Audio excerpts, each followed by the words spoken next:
محمدا عبده ورسوله أما بعد فأعوذ بالله من الشيطان الرجيم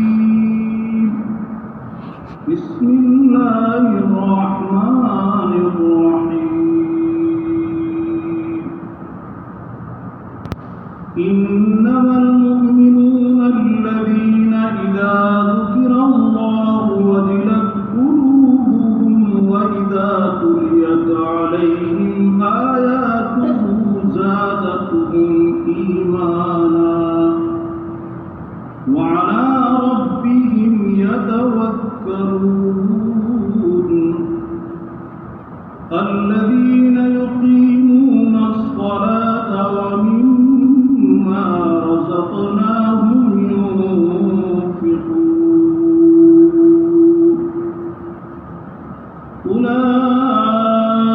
أولئك هم المؤمنون حقا لهم درجات عند ربهم ومغفرة ورزق كريم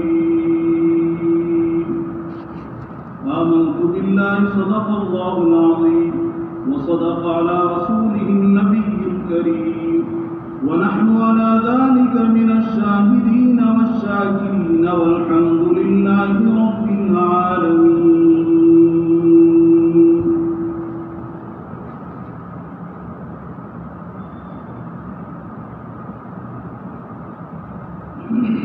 قابل قدر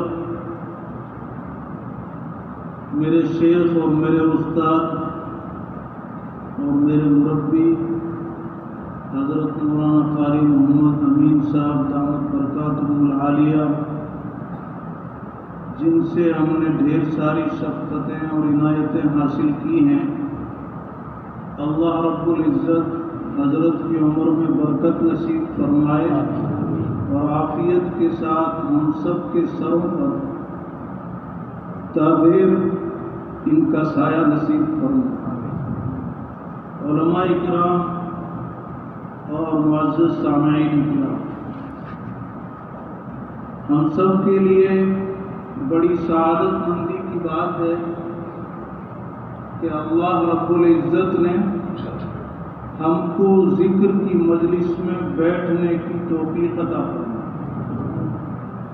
دعا فرمائیں اس مجلس کو اللہ رب العزت ہمارے آخرت میں نجات کا ذریعہ بنا دے اور ہمارے قلوب کی صفائی اور نفس کی اصلاح کا ذریعہ بنا دے۔ میرے محترم دوستو، حضرت علی رضی اللہ تعالیٰ عنہ کا مقولہ ہے کہ ذکر دو ذکروں کے درمیان ہوتا ہے۔ بندے کا اللہ کا ذکر کرنا اس پر موقوف ہوتا ہے کہ پہلے اللہ رب العزت اس کو ذکر کی توفیق عطا فرماتے ہیں۔ جب اللہ تعالیٰ اسے ذکر کی توفیق عطا فرماتے ہیں تو وہ اللہ کا ذکر کرتا ہے اور اللہ کو یاد کرتا ہے۔ جب بندہ اللہ کو یاد کرتا ہے تو اللہ رب العزت اس کے یاد کرنے پر اس بندے کو مغفرت کے ساتھ یاد فرماتے ہیں۔ یعنی دو ذکروں کے درمیان میں ذکر، پہلے اللہ نے یاد کیا جب توفیق دی، اب جب اس نے ذکر کیا تو اللہ نے مغفرت کے ساتھ اس کو یاد کر لیا۔ اسی طریقے سے حضرت موسیٰ علیہ السلام نے اللہ رب العزت سے دریافت کیا، موسیٰ کلیم اللہ تھے، اللہ رب العزت سے باتیں کرتے تھے کہ مولا کریم آپ کے محبوب بندے کی اور مبغوض بندے کی علامت اور نشانی کیا ہے؟ یعنی اس بندے سے جس سے آپ کو محبت ہے اس کی نشانی کیا ہے؟ اللہ رب العزت نے فرمایا جس بندے سے میں محبت کرتا ہوں اس کی زبان پر میرا ذکر جاری کر دیتا ہوں. اور دوسری دو علامتیں، دوسری نشانی یہ ہے کہ میں اس بندے کو گناہوں سے بچاتا ہوں، برائیوں سے بچاتا ہوں تاکہ وہ جنت کا مستحق بن جائے. پھر پوچھا کہ مبغوض بندے کی، یعنی جس پہ آپ کا غصہ ہوتا ہے، اس بندے کی کیا نشانی ہے، اس کی کیا علامت ہے؟ اللہ رب العزت نے فرمایا اے موسیٰ، سب سے پہلے میں اس کو میرا ذکر بھلا دیتا ہوں، اس کو ذکر کی توفیق دیتا ہی نہیں. اور دوسری نشانی اور علامت یہ ہے کہ اس کو نفسانی خواہشات میں اس طرح مبتلا کر دیتا ہوں کہ وہ گناہ پہ گناہ کرتا جاتا ہے، یہاں تک کہ وہ جہنم کا مستحق بن جاتا ہے. تو دوستو بزرگوں، اللہ رب العزت نے ہمیں ایسے اکابرین اور بزرگوں کی مجلس میں بیٹھ کر اللہ کو یاد کرنے کی توفیق عطا کی. مولانا روم رحمۃ اللہ علیہ فرماتے ہیں یاد سرمایہ ایمان بواد ہر گداز یاد رو سلطان بواد. اللہ رب العزت کی یاد تو ایمان کا سرمایہ ہے. اللہ رب العزت کی یاد تو ایمان کا سرمایہ ہے. اور اللہ کا ذکر کرنے سے ہر فقیر بادشاہ بن جاتا ہے. اور کیونکہ اس وقت مختصر بات کرنی ہے، ابراہیم بن ادہم رحمۃ اللہ علیہ نے جب اپنی بادشاہیت کو ٹھوکر ماری تو وہ تو انسانوں پہ حکومت کرتے تھے، لیکن اس اللہ کے ذکر کی برکت سے وہ دریا میں رہنے والی مچھلیوں پہ ان کا حکم چلنے لگا. اسی لیے دوست بزرگوں، ہمیں اس کا شکر ادا کرنا چاہیے. میرے آقا نے فرمایا اذا مررتم بریاض الجنت فارتعوها، کہ جب جنت کے باغوں سے گزرو تو خوب چرا کر. قالوا وما ریاض الجنہ، پوچھا یا رسول اللہ صلی اللہ علیہ وسلم جنت کے باغ کیا ہے؟ قال حلق الذکر، ذکر کے حلقے ہیں وہ جنت کے باغ ہیں. تو ہمیں یہاں دو نسبتیں ملی. اللہ کا روئے زمین پر اللہ کے نزدیک سب سے زیادہ محبوب جگہ ہے وہ مسجدیں ہیں، اور ذکر کا حلقہ بھی. دوستو بزرگوں، میں نے آپ حضرات کے سامنے قرآن پاک کی سورہ انفال کی آیت نمبر 2، 3، 4 تلاوت کی. اس میں اللہ رب العزت نے سچے مومن کی 5 نشانیوں کو بیان کیا. ایک ہوتا ہے ایمان کا دعویٰ کہ مسلمان ہوں، یہ تو ہر ایک کہتا ہے، اور ایک ہے ایمان کی حقیقت. دعویٰ تو ہر ایک کرتا ہے، لیکن حقیقت کس کے اندر ہے؟ اللہ نے اپنے قرآن پاک میں اس کو بیان کیا ہے. اور اس کی 5 نشانیاں، 5 علامتیں ہیں جس کے اندر وہ پائی جاتی ہے. اس کو اللہ فرماتا ہے اولئک هم المؤمنون حقا، یہ سچے مسلمان. وہ 5 نشانی کیا ہے؟ اللہ فرماتا ہے انما المؤمنون الذین اذا ذکر اللہ وجلت قلوبهم. پہلی نشانی یہ ہے کہ جب ان کے سامنے اللہ کا ذکر کیا جاتا ہے، اللہ کا ذکر کیا جاتا ہے، تو عظمت الہی سے ان کے دل کانپ اٹھتے ہیں. خوف خدا سے ان کے دل اللہ سے ڈر جاتے ہیں. دوسری نشانی وَإِذَا تُلِيَتْ عَلَيْهِمْ آيَاتُهُ زَادَتْهُمْ ایمان. اور جب ان کے سامنے قرآن پاک کی تلاوت کی جاتی ہے تو ان کے ایمان میں اضافہ ہوتا ہے، ان کا ایمان بڑھ جاتا ہے. اور ظاہر بات ہے جب اللہ کا ذکر کرے گا اور اس کا دل اللہ سے ڈر جائے گا اس کی نگاہ غلط نہیں دیکھے گی، اس کی زبان غلط نہیں بولے گی، اس کا بدن کا کوئی حصہ اللہ کے حکم کی نافرمانی نہیں کرے گا، اور جب اس کا ایمان بڑھ جائے گا، ایمان میں اضافہ ہو جائے گا، تو مسجد کے اندر سے جب اللہ اکبر کی آواز لگے گی، یہ وہاں سے بھاگتا ہوا جب مؤذن اذان پوری نہیں کرے گا اس سے پہلے مسجد میں حاضر ہوگا۔ دو نشانی، اللہ کا ذکر کیا جائے تو اس کے قلوب ہیبت الہی سے کانپ جاتے ہیں، اور جب قرآن پاک کی تلاوت کی جاتی ہے تو اس کے ایمان بڑھتا ہے۔ تیسری نشانی، وَعَلَىٰ رَبِّهِمْ يَتَوَكَّلُونَ، اور یہ ہر معاملے کے اندر اللہ کے اوپر بھروسہ کرتے ہیں۔ جو کچھ ہوا اللہ کی طرف سے ہوا، جو کچھ ہوگا اللہ کی طرف سے ہوگا، اللہ کے علاوہ کوئی کچھ بھی نہیں کر سکتا ہے۔ ان تینوں چیزوں کا تعلق، اللہ کا ڈر، ایمان کا بڑھ جانا، اللہ پر بھروسہ کرنا، ان تینوں چیزوں کا تعلق دل سے۔ تو اس سے معلوم ہوا کہ دل بادشاہ ہے، اس پورے جسم کے اندر دل بادشاہ ہے، اور اس دل کو سنوارنے کے لیے، اس دل کو اچھا کرنے کے لیے اللہ والوں سے اپنا تعلق جوڑنا پڑتا ہے، اللہ والوں کی مجلس میں آنا پڑتا ہے۔ کیوں کہ جب اس کا دل سنور جاتا ہے تو اس کی نگاہ سنور جاتی ہے، جب اس کا دل سنور جاتا ہے اس کی زبان سنور جاتی ہے، جب اس کا دل سنور جاتا ہے بدن کا پورا حصہ سنور جاتا ہے۔ اور یاد رکھنا، دل پہلے بگڑتا ہے، آنکھ بعد میں بگڑتی ہے۔ دل پہلے بگڑتا ہے اور اس کی زبان بعد میں بگڑتی ہے۔ دل پہلے بگڑتا ہے اور کان بعد میں بگڑتے ہیں۔ دل پہلے بگڑتا ہے اور اس کی شرمگاہ بعد میں بگڑتی ہے۔ اس سے معلوم ہوا کہ دل کی صفائی کی کتنی ضرورت ہے۔ اب یہ دل صاف کس سے ہوگا؟ آمنہ کے در یتیم حضرت محمد عربی صلی اللہ علیہ وسلم نے اس کا علاج بتایا۔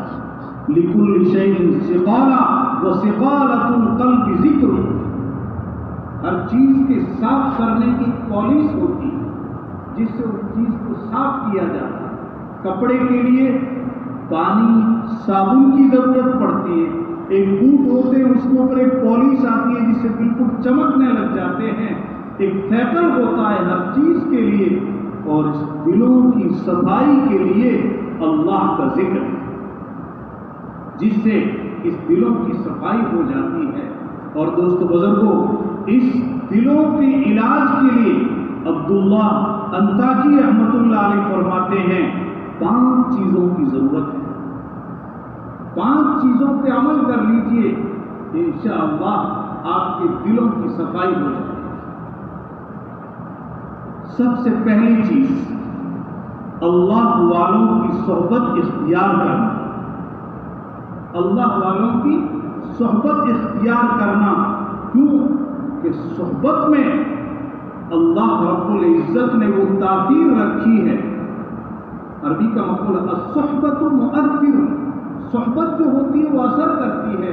آپ سنتے رہتے ہیں کہ عطر والے کی دکان پہ آپ جا کے بیٹھیں گے، عطر نہیں خریدیں گے لیکن کپڑوں کے اندر سے خوشبو آئے گی، اور لوہار کی بھٹی والے کے وہاں جا کے آپ بیٹھیں گے تو آپ کچھ بھی نہیں لیں گے لیکن آپ کے کپڑوں کے اوپر اس کے نشانات ہو جائیں گے۔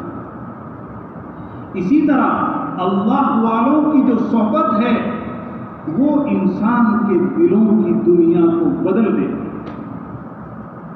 حضرت وحشی، جس کو رسول پاک صلی اللہ علیہ وسلم کو آپ صلی اللہ علیہ وسلم کی صحبت ملی تھی، اویس قرنی، جن کے بارے میں میرے آقا نے فرمایا تھے عمر، جب اویس قرن کا رہنے والا ایک آئے گا جن کا نام اویس ہوگا، اس سے دعا کروانا، کیونکہ وہ مستجاب الدعوات ہے، اس کی دعائیں قبول ہوتی ہیں۔ جس کے بارے میں میرے آقا نے یہ فرمایا جس کی دعائیں قبول ہوتی ہے، آتا ہے حضرت وحشی جس نے جو اتنا بڑا قتل کیا تھا آپ جانتے ہیں، لیکن نبی کریم صلی اللہ علیہ وسلم کی صحبت ملی تھی، اویس قرنی جیسے لوگوں سے پوری دنیا بھر جائے ایک وحشی کا مقابلہ نہیں کر سکتا۔ کیوں؟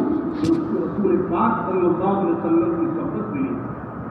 کسی نے امام شافعی رحمۃ اللہ علیہ سے پوچھا کہ عمر بن عبدالعزیز رحمۃ اللہ علیہ کا جو دور حکومت رہا ہے، جس میں آپ سنتے ہیں کہ بکری اور بھیڑیا تالاب کی ایک ہی تیر پر پانی پیتے تھے، نہ بکری کو کوئی خطرہ ہوتا تھا، نہ بھیڑیے کے دل میں بکری پہ حملہ کرنے کا آتا تھا، اس طرح انہوں نے حکومت کی۔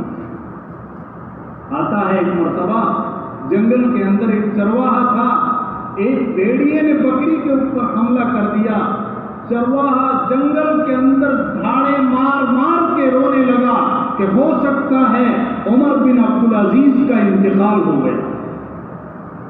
اور جب معلوم ہوا تو کہا عمر بن عبدالعزیز کے کفن اور دفن کا انتظام کیا جائے۔ ایسی حکومت انہوں نے کی۔ کسی نے پوچھا کہ عمر بن عبدالعزیز اور وہ صحابی امیر معاویہ، جو بہت سے حالات آئے اس میں، کسی نے امام شافعی سے پوچھا کہ عمر بن عبدالعزیز سے عمر بن عبدالعزیز مرتبے میں بڑے ہیں یا حضرت امیر معاویہ رضی اللہ تعالیٰ عنہ بڑے ہیں؟ امام شافعی رحمۃ اللہ علیہ نے جواب دیا کہ امیر معاویہ جب گھوڑے پہ سوار ہو کے رسول اللہ صلی اللہ علیہ وسلم کے ہمراہ آپ صلی اللہ علیہ وسلم کے ساتھ جہاد کے لیے جب گھوڑے پہ سوار ہو کے امیر معاویہ جاتے تھے اور وہ راستے کی جو راکھ ٹوٹتی تھی اور امیر معاویہ کے گھوڑے کی نتنوں کو جو راکھ لگتی تھی، عمر بن عبدالعزیز اس راکھ کا مقابلہ بھی نہیں کر سکتے۔ کیوں؟ کہ حضرت امیر معاویہ کو رسول پاک صلی اللہ علیہ وسلم کی صحبت ملی۔ میں عرض کیوں کر رہا تھا کہ اس دل کے علاج کے لیے 5 باتوں پر عمل کرنا ہے۔ عبداللہ انطاکی رحمۃ اللہ علیہ نے لکھا ہے، اس میں سب سے پہلی چیز ہے اللہ والوں کی صحبت اختیار، ان سے ملاقات کرتے رہنا۔ میرے آقا نے فرمایا المرء مع من احب، آدمی کا حشر کل قیامت کے دن انہی لوگوں کے ساتھ ہوگا جس سے اس کو محبت ہے۔ اگر اللہ والوں سے محبت ہے تو اللہ والوں کے ساتھ اس کا حشر ہوگا۔ آپ نے سنا ہوگا امام راضی رحمۃ اللہ علیہ، جنہوں نے توحید کے اوپر 100 دلیلیں دی، ان کے شیخ تھے شیخ نجم الدین۔ ان کے انتقال کا وقت آیا امام راضی رحمۃ اللہ علیہ کے، تو شیطان سامنے آ گیا اور کہنے لگا آپ اللہ کو ایک مانتے ہو کہ ہاں مانتے، دلیل دی۔ انہوں نے ایک دلیل دی، شیطان نے اس دلیل کو رد کر، پھر دوسری دی، پھر تیسری دی، یہاں تک کہ انہوں نے 100 دلیلیں دے دی اللہ کے ایک ہونے کی، توحید کے لیے 100 دلیلیں دے دی، لیکن شیطان نے 100 کی 100 رد کر دی۔ اللہ رب العزت نے کشف کے ذریعے ان کے شیخ نجم الدین رحمۃ اللہ علیہ کو بتایا کہ آپ کا ایک مرید ہے، اس نے 100 دلیلیں دے دی ہے اور شیطان یہ چاہتا ہے کہ دنیا سے ایمان کی حالت میں نہ جائے۔ ان کے سامنے اس وقت وہ آپ وضو فرما رہے تھے، ان کے سامنے کشف کے ذریعے اللہ نے بتلایا، وضو فرما رہے تھے، وہ لوٹا لیا اور غصے میں آ کے اس لوٹے کو دیوار پہ مارا اور کہا اے راضی، یوں نہیں کہتا کہ میں بغیر دلیل کے اللہ کو ایک مانتا ہوں۔ اللہ نے اس وقت ان کے شیخ کا چہرہ ان کے سامنے کر دیا اور کہا میں بغیر دلیل کے اللہ کو ایک مانتا ہوں۔ ایمان کی حالت میں ان کی موت آ گئی۔ میرے عرض کرنے کا مقصد یہ ہے کہ اس دل کے علاج کے لیے جو 5 باتیں ہیں، ان میں سب سے پہلے یہ ہے کہ کسی شیخ کی صحبت اختیار کی جائے اور اس کے ہاتھ میں ہاتھ دے کے گزری ہوئی زندگی سے توبہ کی جائے، گزری ہوئی زندگی سے توبہ کی جائے اور آئندہ گناہ نہ کرنے کا عزم کیا جائے۔ کیوں کہ فلاح اور کامیابی کے لیے 3 چیزوں کی ضرورت ہے۔ قرآن میں اللہ فرماتا ہے وَتُوبُوا إِلَى اللَّهِ جَمِيعًا أَيُّهَا الْمُؤْمِنُونَ لَعَلَّكُمْ تُفْلِحُونَ، کہ تم سب اب مل کر اللہ کے سامنے توبہ کرو تاکہ تم کامیاب ہو جاؤ۔ اور دوسری فرمائی قَدْ أَفْلَحَ مَن تَزَكَّىٰ، تم اپنے دلوں کو صاف کر لو تاکہ تم کامیاب ہو جاؤ۔ پھر فرمایا قَدْ أَفْلَحَ الْمُؤْمِنُونَ الَّذِينَ هُمْ فِي صَلَاتِهِمْ خَاشِعُونَ، کہ جو وہ کامیاب ہیں جو نماز کو خشوع اور خضوع کے ساتھ پڑھتے ہیں۔ اب جو دوسرے نمبر پہ آیا ہے قَدْ أَفْلَحَ مَن تَزَكَّىٰ، جو تزکیہ کہتے ہیں، جو نفس کا، اور اس میں تصوف میں 2 باتیں ہوتی، ایک تزکیہ اور تصفیہ۔ تصفیہ جو ہوتا ہے وہ دل کا ہوتا ہے اور اس کا علاج ہوتا ہے اللہ کا ذکر، اور تزکیہ جو ہوتا ہے وہ نفس کا ہوتا ہے اور اس نفس کے علاج کے لیے کسی اللہ والے کے ہاتھ میں ہاتھ دینا پڑتا ہے۔ کیوں کہ جب جنتی جنت میں چلے جائیں گے اللہ فرمائے گا وَذَلِكَ جَزَاءُ مَن تَزَكَّىٰ، تم نے جو تزکیہ کیا تھا، جو تمہارے دل ستھرا ہوا دل تھا، اس کی بدولت میں تم کو جنت ملی ہے۔ تو جنت میں جانے کے لیے تزکیے کی ضرورت ہے۔ اب تزکیہ اگر آدمی کرے تو اس کی 2 شکلیں ہیں۔ ایک تو یہ ہے کہ یہاں رہتے ہوئے کسی اللہ والے کے ہاتھ میں اپنا ہاتھ دے اور گناہوں سے توبہ کر لے، اور پھر ان سے بھی کہے کہ آپ دعا کرنا، توجہ کرنا، میں کوشش کرتا ہوں۔ ایک تو یہ راستہ۔